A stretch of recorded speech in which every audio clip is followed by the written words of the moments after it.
So here's a candid reflection, or you could say a um, candid and critical response to my own video. Um, Part of being a good learner and a good trainer um, is to always reflect on what you're saying and kind of model to the student that you would like them to reflect and question what they're learning as well. So let's kind of put some questions to this video. We know that learning language is like a long process. So when you see a video like this that says, "Oh, 4 steps," like really, like I've been suffering trying to learn a language, and here you are, kind of putting it all in 4 steps. So that could be a question that can come up. These were just reflections. I didn't really make any statements about them. Just things for you to think about, and different factors that affect your learning.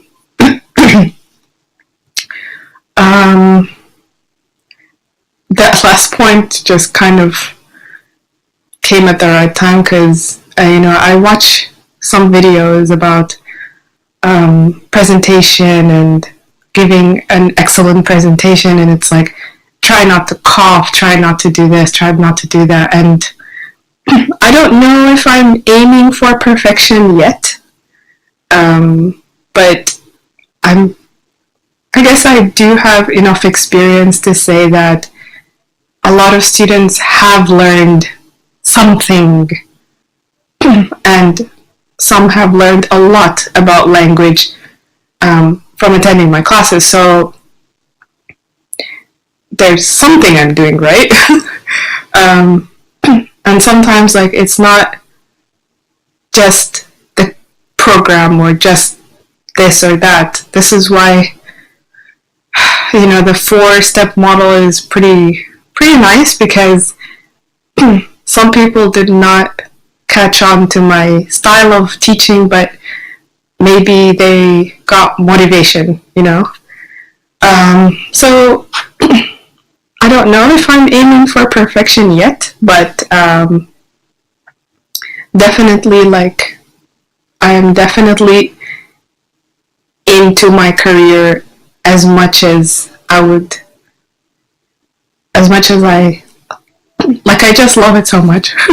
And I love seeing people learn a new language. It really does open a lot of doors. So something we can question here about some of the statements I made is sometimes you don't really have time. Again, going back to the time factor here, you don't have time to think about your intention and exactly what's going to happen to your life. You just kind of know that people are all learning this language, whether it's English or Arabic or one of, any language. You're just like, oh, I want to do this. But you don't have a very clear forecast of what's going to happen next. But nonetheless, don't think it's very bad to have an intention yet. Alright, with coaching, I don't know, something that comes to mind right now is that a lot of people go into language teaching because it's something that they have learned easily. Like, it's been something that they've learned throughout their lives, and now they see a huge market for it, and they're like, hey, I can just teach what I know. So an expert speaker or an expert person in some language doesn't mean an expert coach, and vice versa. You can find someone who is such an amazing, organized, goal-oriented trainer. Doesn't mean they have all the knowledge in the world. So, as the learner, you would like to just kind of work with what you have, work with who you know, and take the lead in your education. You are an adult, so you do have the ability to find the right program and stuff. Another criticization, is that a word? Of my videos, that here I am speaking in a bit of a higher level of English. I am bilingual, so sometimes I'm thinking in different languages, but I should be making another video like this with maybe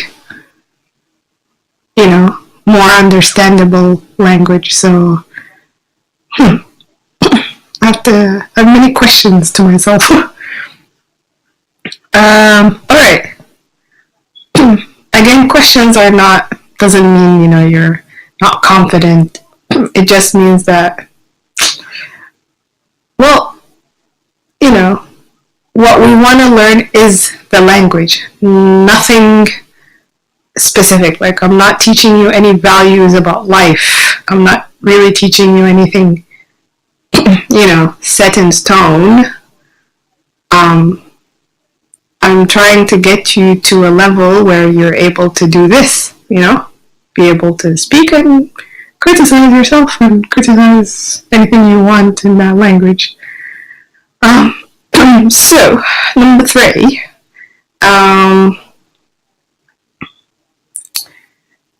Here's another thing that someone told me, like, people don't really have the time to do all of this. They kind of just do it as they go along. I don't know, I find it hard to criticize this point because this, so far, to me, seems like what sets apart people who continue and people who kind of give up along the way. Finally, again, at this point, I should be able to criticize everything. I think that's what I was taught, but I'm finding it hard to go against consistency. Well, I could use my example when I'm learning Spanish. I am not consistent. The only thing that is consistent about my learning is that I keep coming back to it. So I don't do it in an organized way, but at least my intention is, there and consistent. So yeah. However, if you do have a target, okay, let's be serious here. If you have a target and you have some sort of business or family or strong reason, to do this, then I guess consistency is a big key. But I'm trying to think, what is the key to consistency? Because you can't just go up to someone and be like, hey, be consistent in learning English, okay? And they're going to be like, okay.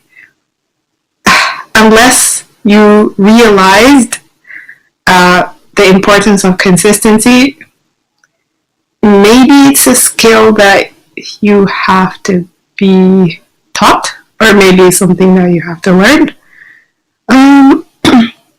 Yes, I remembered what the motivation was for doing this video. Some people were saying to me that,